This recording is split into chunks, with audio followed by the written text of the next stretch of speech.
Em nome de Jesus, damos início a esse estudo da Palavra de Deus. O tema é o poder da fé. O verso de ouro é Hebreus 11, versos 1 e 2, que dizem: Ora, a fé é o firme fundamento das coisas que se esperam e a prova das coisas que se não veem, porque por ela os antigos alcançaram testemunho. Então, a Bíblia traz esse resumo sobre o significado, do que seria a fé, esse firme fundamento que deve estar estabelecido, então, a nossa convicção, através dos olhos da fé, enxergar as promessas de Deus, que elas vão, de fato, se concretizar. Mas relacionado ao assunto da fé e o poder dela, que vamos abranger aqui nesta ocasião, gostaria de falar algo, primeiramente, sobre o próprio fato da justificação pela fé. O que significa isso? Um termo tão padrão, comum, que nós vemos no cristianismo ser dito. Vamos ler alguns textos aqui, primeiramente em Salmos, Salmo 90 e o verso 3, diz assim: Tu reduzes o homem ao pó e dizes: tornai-vos filhos dos homens. Então, primeiramente, o que Deus tem que fazer conosco? Nos humilhar, para então depois haver o quê? A exaltação. Exaltação feita por Ele, não por nós mesmos. Vamos agora em Romanos. Romanos 5, os versos 9 a 11. Logo, muito mais agora, tendo sido justificados pelo seu sangue, seremos por ele salvos da ira. Porque se nós, sendo inimigos, fomos reconciliados com Deus pela morte de seu Filho, muito mais, tendo sido já reconciliados, seremos salvos pela sua vida. E não somente isto, mas também nos gloriamos em Deus por nosso Senhor Jesus Cristo, pelo qual agora alcançamos a reconciliação. Quando éramos, então, inimigos de Deus, houve, então, a salvação disponibilizada para nós. Cristo morreu por nós quando éramos ainda inimigos. Nós vemos aqui que, de fato, através do exemplo de amor dele, do sangue que ele entregou em nosso favor, desta maneira, então, é que o amor dele nos constrange para a salvação. Na Review Herald, de 16 de setembro de 1902, Ellen White resume o assunto para nós. Ela faz a pergunta: o que é justificação pela fé? E responde: é a obra de Deus em lançar por terra a glória do homem e fazer pelo homem aquilo que não está ao seu alcance fazer por si mesmo. Quando os homens veem sua própria inutilidade, preparam-se para ser revestidos com a justiça de Cristo. Então é necessário esse processo ocorrer.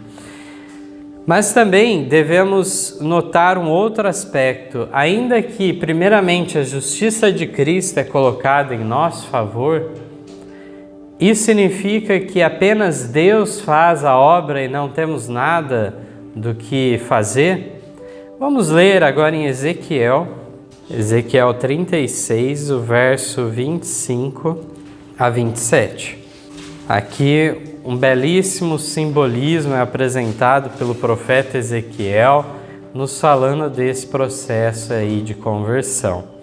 Então aspergirei água pura sobre vós, e ficareis purificados de todas as vossas imundícias, e de todos os vossos ídolos os purificarei. Dar-vos-ei um coração novo, e porei dentro de vós um espírito novo, e tirarei da vossa carne o coração de pedra, e vos darei um coração de carne, e porei dentro de vós o meu espírito, e farei que andeis nos meus estatutos e guardeis os meus juízos e os observeis. O que nos é ensinado nessa passagem bíblica? Existe a parte que Deus efetua e Ele promete o quê? Um transplante de coração. O coração nosso, que não há mais conserto, solução, um coração de pedra, é tirado e colocado um coração mole agora, um coração de carne. Nós vemos que a ação do Espírito Santo na figura da água transforma-nos e nos livra então de toda impureza, toda imundície que havia em nós. E Ele coloca então um novo espírito, uma nova disposição agora para fazer o que é correto. E não só o nosso espírito é renovado, nosso coração é renovado, portanto uma mente renovada, mas ainda fala, e porei dentro de vós o quê? O meu espírito também, habitando, sendo então agora templo do Espírito Santo. E aí é dito então aqui, que dessa maneira agora chegamos à parte da obediência, da guarda dos mandamentos, agora capacitados para observar os mandamentos. Então a nossa escolha ao lado de Cristo resultará neste processo que nos traz essa responsabilidade. Romanos 6:22 também nos declara algo sobre isso. Mas agora, libertados do pecado e feitos servos de Deus, tendes o vosso fruto para a santificação e, por fim, a vida eterna. Então, Deus não somente nos liberta da culpa do pecado, mas também do poder do pecado em nossa vida, de maneira que agora andamos em novidade de vida, haverá frutos de santificação. No livro Mensagem aos Jovens, na página 35, é dito que é imputada a justiça pela qual somos justificados. O que isso significa? Nos é atribuído, colocado em nosso favor, a justiça de Cristo.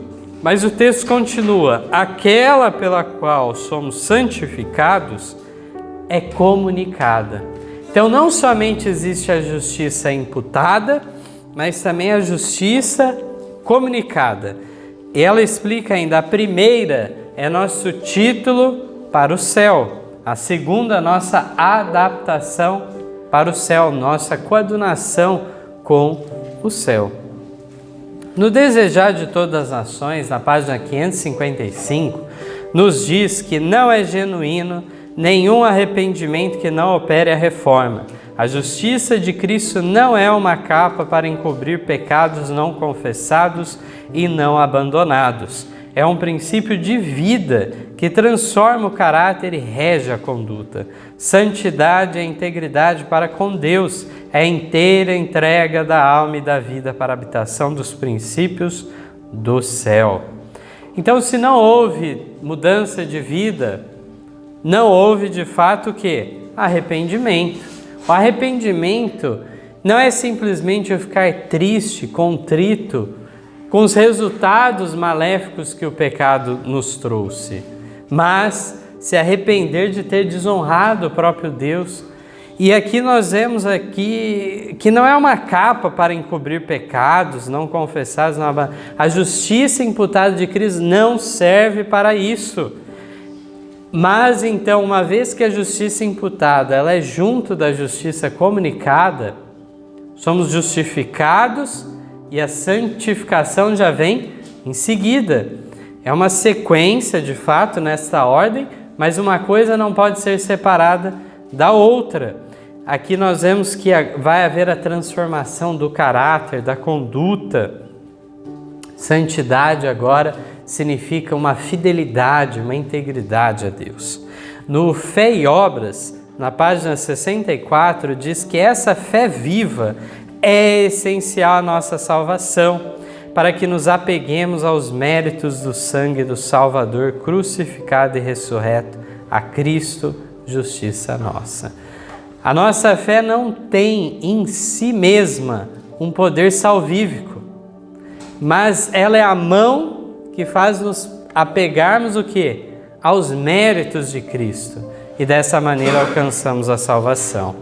E eu gostaria agora de trazer uma ilustração sobre isso que estamos falando no campo espiritual, na experiência do homem, então, no tanque de Betesda. Vamos agora no Evangelho de João, no capítulo 5, para vermos então essa passagem maravilhosa.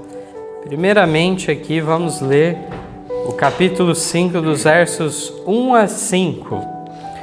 Depois disso havia uma festa entre os judeus e Jesus subiu a Jerusalém. Ora, em Jerusalém, próximo à porta das ovelhas, um tanque chamado em hebreu Betesda, o qual tem 5 alpendres. Neste jazia grande multidão de enfermos, cegos, mancos e ressecados, esperando o movimento da água. Porquanto um anjo descia em certo tempo ao tanque e agitava a água, e o primeiro que ali descia depois do movimento da água sarava de qualquer enfermidade que tivesse. E estava ali um homem que havia 38 anos se achava enfermo. Comentando essa passagem no Desejado de Todas as Nações, na página 202, é dito que tratava-se de um homem que fora paralítico por 38 anos. Sua enfermidade era, em grande parte, resultado de seu próprio pecado, sendo considerado um juízo de Deus. Sozinho e sem amigos, sentindo-se excluído da misericórdia de Deus, o enfermo passara longos anos de miséria. Ao tempo em que se esperava o movimento das águas, os que se compadeciam de seu desamparo o conduziam aos alpendres. No momento propício, porém, ninguém havia que o ajudasse a entrar na água. Vira o movimento das águas, mas nunca lhe fora possível chegar além da beira do tanque. Outros, mais fortes que ele, emergiam primeiro. Não podia competir com a turba egoísta e pronta a apoderar-se da vantagem. Seus persistentes esforços em direção desse único objetivo, bem como a ansiedade, as contínuas decepções nesse sentido, estavam-lhe consumindo rapidamente as restantes energias. Então, esse contexto todo da maneira que era feito esse suposto milagre, então, o primeiro que descesse as águas e toda aquela turba que havia, fazia mal ao próprio homem que ficava nessa ansiedade, sempre sendo decepcionado, não nos parece coadunar com a justiça de Deus, como que ele age nesses casos. E nesse sentido, o livro Vida de Jesus, nas páginas 71 e 72, nos esclarecem melhor esse aspecto. Diz assim: havia em Jerusalém um grande tanque chamado Betesda. Às vezes suas águas eram agitadas. E o povo acreditava que o anjo do Senhor descia para agitá-las e que o primeiro que descesse ao tanque seria curado de qualquer enfermidade que tivesse. Um grande número de pessoas vinha àquele lugar com a esperança de ser curado, porém a maioria amargava a decepção. Ao moverem-se as águas, a multidão se juntava de modo que muitos nem sequer conseguiam chegar às bordas do tanque. Então era só o primeiro, essa era a explicação, mas aqui sequer temos condição de dizer que era real isso também. Se houvesse uma realidade na cura realmente dessa primeira pessoa, nós podemos entender que isso seria uma ação de Satanás e não de Deus. Aqui vemos que o povo atribuía ao anjo do Senhor este fato. E o agitar das águas poderia ser até mesmo um fenômeno natural, algo relacionado a alguma atividade vulcânica e assim por diante. Mas não vemos a mão de Deus nesse tipo de trabalho, da forma com que era realizado esse papel. Alguns já procuraram buscar evidências, inclusive históricas, arqueológicas, e vão dizer até que era uma espécie de um sincretismo religioso que havia naquele lugar. Porque não era apenas os judeus que buscavam essa cura neste local, mas também pagãos, que acreditavam também de uma determinada forma semelhante. Então nós vemos que era um espaço então que foi construído que não estava de acordo com a vontade de Deus. No Desejado, também na página 201, diz que centenas de sofredores afluíam ao local. Tão grande, porém, era a multidão, quando a água era agitada, que todos se precipitavam para diante, atropelando homens, mulheres e crianças mais fracos que eles. Muitos não se podiam aproximar do tanque. Muitos dos que conseguiam até ali chegar morriam à beira dele. Haviam-se construído em torno do mesmo abrigos para a proteção dos doentes contra o calor do dia e frio da noite. Alguns havia que passavam a noite nesses alpendres, arrastando-se para a beira do tanque dia a dia numa vã esperança de cura. Uma vã esperança de cura em toda aquela multidão que buscava dessa maneira. Mas, de repente, agora Cristo chega. E agora o verso 6 diz assim: E Jesus, vendo este deitado e sabendo que estava neste estado havia muito tempo, disse-lhe: Queres ficar são? O enfermo respondeu-lhe: Senhor, não tenho homem algum que quando a água é agitada me ponha no tanque, mas enquanto eu vou, desce outro antes de mim. Jesus disse-lhe: Levanta-te, toma o teu leito e anda. Aqui o comentário do Desejado, na 202, diz que o enfermo jazia em sua esteira. Quando dirigindo casualmente a fronte para olhar ao tanque, eis que um terno e compassivo semblante se achava inclinado por sobre ele, e prenderam-lhe a atenção as palavras: Queres ficar são? A esperança brotou-lhe na alma. Sentiu que de qualquer modo ia ser ajudado. Em breve, porém, desvaneceu-lhe o brilho da animação. Lembrou-se de quantas vezes experimentara chegar ao tanque e tinha agora pouca probabilidade de viver até que a água fosse novamente agitada. Então não sabemos de quanto em quanto tempo ocorria também este fato. Possivelmente demorava, era algo incerto, não sabia quando novamente aconteceria e ele achava que sequer estaria vivo quando ocorresse novamente. Voltou-se fatigado, dizendo: Senhor, não tenho homem algum que quando a água é agitada me meta no tanque, mas enquanto eu vou, desce outro antes de mim. Jesus não pediu a esse sofredor que tivesse fé nele. Diz simplesmente: levanta-te, toma tua cama e anda. A fé do homem, todavia, apodera-se daquelas palavras. Cada nervo e músculo vibra de nova vida e a energia da saúde enche-lhe os membros paralisados. Sem duvidar, determina-se a obedecer à ordem de Cristo e todos os músculos obedecem-lhe à vontade. Pondo-se repentinamente de pé, sente-se um homem no gozo de suas atividades. No verso 9 da Bíblia diz que logo aquele homem ficou são e tomou o seu leito e andava, e aquele dia era sábado. No Caminho a Cristo, na página 50, diz que o pobre enfermo estava inválido, havia 38 anos que não fizera uso dos membros. No entanto, Jesus lhe ordenou: levanta-te, toma a tua cama e vai. O doente poderia ter dito: Senhor, se quiseres curar-me, obedecerei a tua palavra. Mas não, creu na palavra de Cristo, creu que fora curado e fez imediatamente o esforço. Decidiu andar e andou. Agiu sobre a palavra de Cristo e Deus lhe concedeu a força, estava são. Gostaria de fazer então uma pergunta, né? O que o paralítico fez? Andou primeiro para depois crer ou creu primeiro para depois andar? Então essa é uma pergunta, parece muito simples, muito boba, mas ela é essencial de nós compreendermos no seu sentido espiritual, porque assim ocorre também na nossa vida espiritual. Então nós vemos aqui que é dito que ele creu na palavra de Cristo, creu que fora curado, fez o esforço e de fato andou. Ele foi obediente à palavra de Cristo.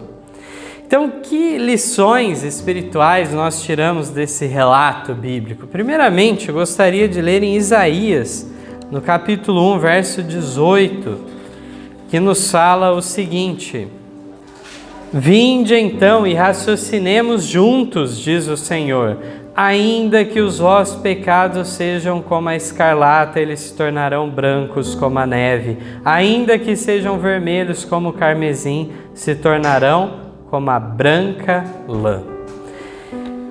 Este é o convite divino. Não importa quão negro seja o registro de pecados. No Desejado, na página 203, diz que por meio da mesma fé podemos receber cura espiritual. Fomos pelo pecado separados da vida de Deus. Temos a alma paralítica. Não somos por nós mesmos mais capazes de viver vida santa do que o era aquele homem de andar. Então aqui nós aprendemos aquilo que vimos inicialmente. É necessário uma justiça depositada em nosso favor e comunicado algo sobrenatural de fora de nós para ver a transformação, a conversão, o transplante do coração de pedra num coração de carne, amolecido pelo Espírito Santo. Nós vemos aqui então que muitos há que compreendem a própria impotência e anseiam aquela vida espiritual que os porá em harmonia com Deus. Estão vãmente lutando por obtê-la. Em desespero clamam: miserável homem que eu sou, quem me livrará do corpo desta morte? Que essas almas acabrunhadas, lutadoras, olhem para cima. O Salvador inclina-se sobre a aquisição de seu sangue, dizendo com inexprimível ternura e piedade: queres ficar são? Pede-vos que vos levanteis com saúde e paz, não espereis sentir que estáis são. Repito mais uma vez, não espereis sentir que estáis são. Crede-lhe na palavra e será cumprida. Ponde a vontade do lado de Cristo. No Caminho a Cristo, na página 51, diz: não podeis expiar vossos pecados do passado, nem podeis mudar vosso coração e tornar-vos santo. Mas Deus prometeu fazer tudo isto por vós mediante Cristo. Vós credes nessa promessa. Confessai os vossos pecados e entregai-vos a Deus, vós quereis servi-lo. Tão depressa isto fazeis. Deus cumpre sua palavra para convosco. Se credes na promessa, credes que estáis perdoado e purificado, Deus supre o fato. Sois curado exatamente como Cristo conferiu ao paralítico poder para caminhar quando o homem creu que estava curado. Assim é, se o credes. É muito significativo quando nós lemos essa passagem, essa ilustração na experiência daquele homem paralítico, porque o que acontece frequentemente em nossa vida é que não cremos que é tão simples assim. O que foi pedido daquele capitão sírio, então, lá, que entrou em contato com uma pequena jovem judia que lhe orientou de um profeta que havia na sua terra? Foi pedido muito dele? Foi pedido uma obediência, acima de tudo, naquele ato de ele mergulhar no rio de Israel, não da terra dele, 7 vezes. 6 vezes ele mergulhou naquela água e nada aconteceu. Porque o que estava sendo provado naquele momento era o quê? A obediência dele à ordem de Deus. Aqui diz a mesma coisa. Diz que devemos crer na palavra, se colocar então de acordo com a vontade de Deus e agora crendo já que a promessa foi recebida. Não devemos ficar mais em dúvida neste caso. Mas existe uma outra ilustração também que é muito impactante, que está lá em Gênesis, no capítulo 32. Vamos ler um trecho dessa história. É a conhecida experiência de Jacó e a sua angústia. Nós vamos lembrar de como tinha sido o último encontro dele com seu irmão Esaú, a trapaça que ele tinha feito em conjunto com sua mãe, e toda a situação adversa com que ele teve que ficar longe de casa durante anos, não viu mais a sua mãe. Sua mãe a essa altura já havia falecido e agora no seu retorno para casa, ele temeu pela vida. Esaú vinha com muitos homens ao seu encontro. Ele achava então que agora Esaú se vingaria dele. Assim é a situação nossa em relação a Deus. Muitas vezes pensamos que não há mais escapatória para nós. O vingador virá e nos consumirá. Gênesis, no capítulo 32, o verso 24 em diante, declara: Jacó, porém, ficou só, e lutou com ele um homem, até que a alva subiu. E vendo este que não prevalecia contra ele, tocou a juntura de sua coxa, e se deslocou a juntura da coxa de Jacó, lutando com ele. E disse: Deixa-me ir, porque já a alva subiu. Porém ele disse: Não te deixarei ir, se não me abençoares. E disse: Qual é o teu nome? E ele disse: Jacó. Então disse: Não se chamará mais o teu nome Jacó, mas Israel, pois como príncipe lutaste com Deus e com os homens, e prevaleceste.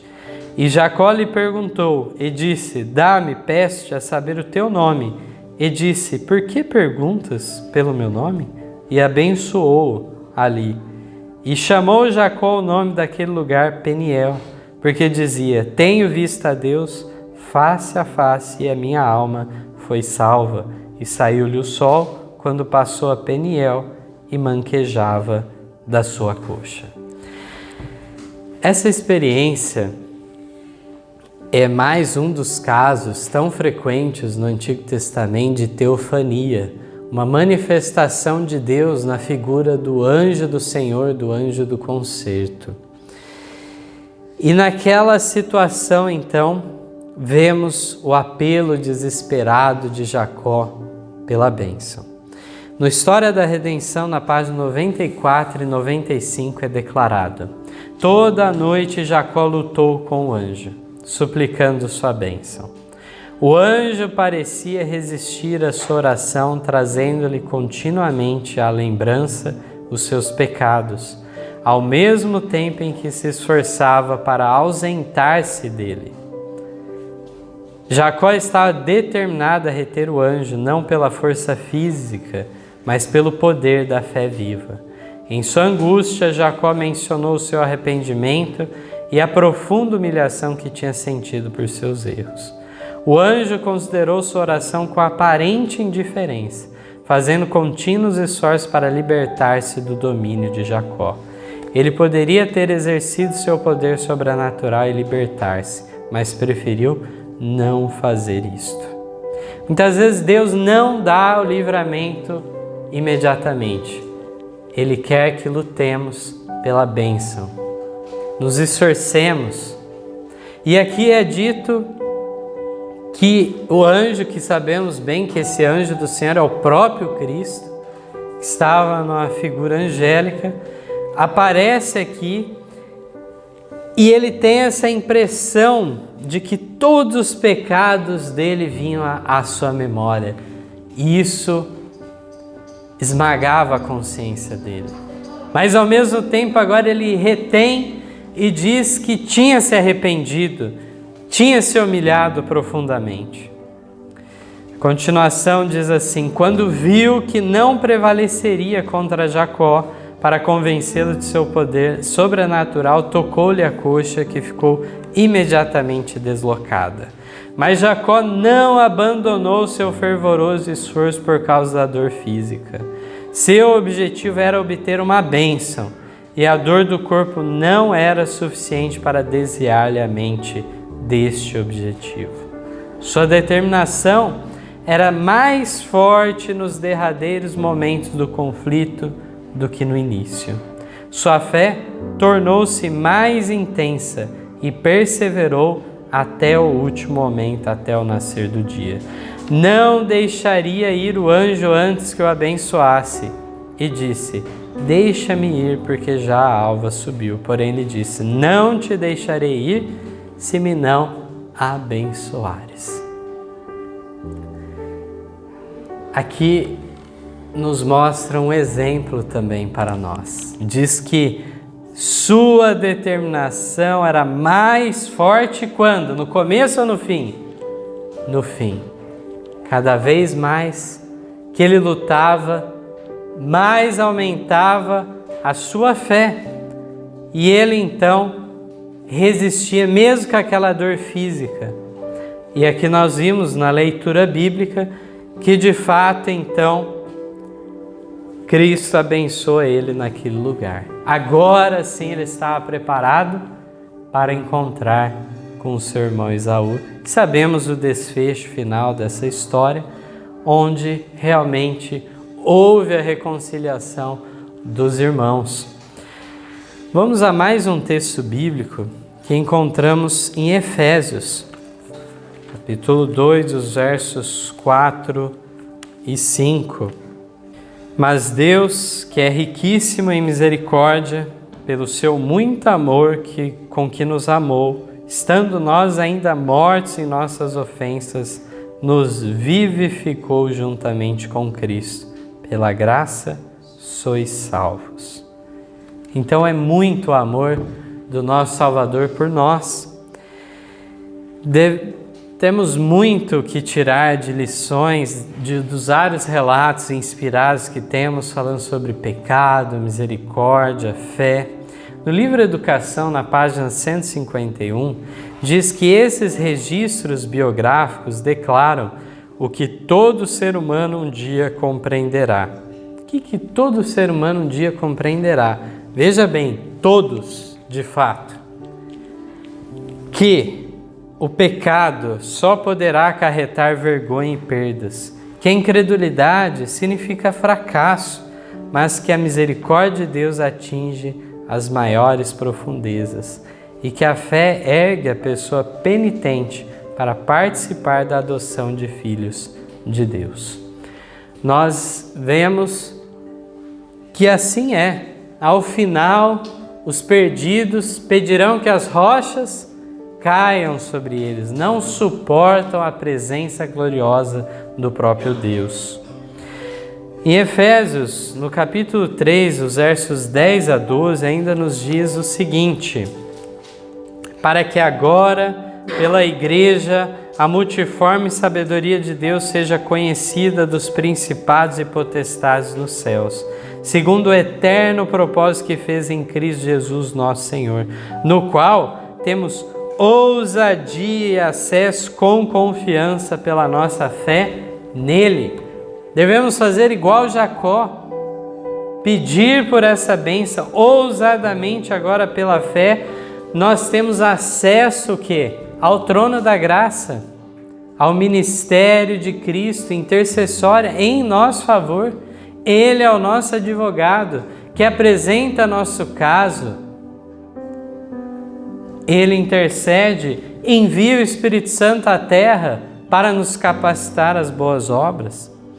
No Testemunhos para a Igreja, volume 7, página 101, diz que no próprio início da dispensação evangélica, ensinou ele a sua igreja a não confiar na grandeza nem no esplendor mundanos, mas no poder da fé e da obediência. O favor de Deus é de mais valioso do que ouro e prata. O poder do seu Espírito é de valor incalculável. Então nós encontramos aqui este fato para a igreja entender com que base haverá ousadia, com confiança chegar e requisitar a promessa. Não devemos depositar nossa confiança na glória, no esplendor mundano, mas no poder da fé e da o quê? Obediência. A fé e obras em convergência uma com a outra. E o poder do Espírito Santo na igreja é de valor incalculável. No Testemunhos para a Igreja, volume 8, na página 251, diz que um membro que trabalhe da maneira devida levará outros a se unir com ele, em súplica pela revelação do Espírito Santo. É um chamado para cada membro da igreja tomar o seu devido lugar no caminho estreito e na obra missionária. Gostaria de ler agora em Tiago, capítulo 2, verso 22, um texto básico que nos ensina uma realidade que não pode ser menosprezada e muitas vezes é minimizado este ponto.